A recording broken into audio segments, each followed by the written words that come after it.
এখন আমরা অধ্যায় 7-এর বৃত্তস্থ কোণ সম্পর্কিত উপপাদ্যের 3 নম্বর উপপাদ্য, যেটা আমার পাঠ্যসূচির অন্তর্ভুক্ত, সেটা পড়ব। কি বলছে উপপাদ্য 37?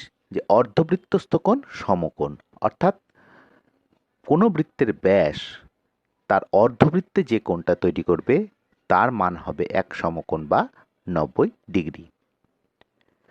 মনে করি ও কেন্দ্রীয় বৃত্তের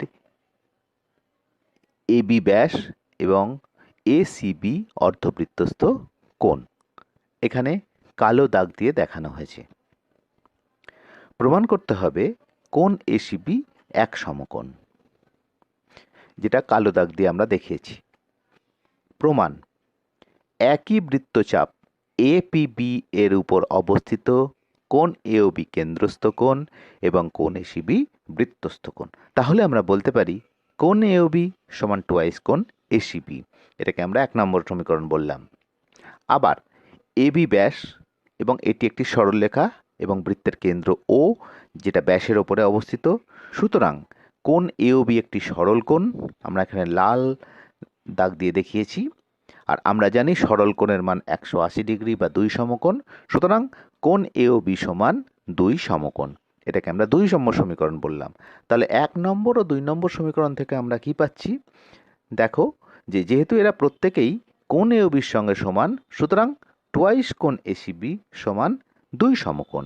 2 2 কেটে গেল, অর্থাৎ কোণ এসিবি সমান 1 সমকোণ।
ব্যাস এবং এসিবি অর্ধবৃত্তস্থ কোণ।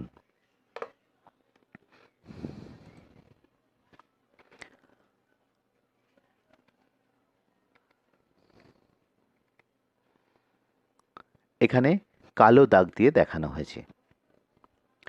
প্রমাণ করতে হবে কোণ এসিবি এক সমকোণ, যেটা কালো দাগ দিয়ে আমরা দেখিয়েছি। প্রমাণ: একই বৃত্তচাপ একই বৃত্ত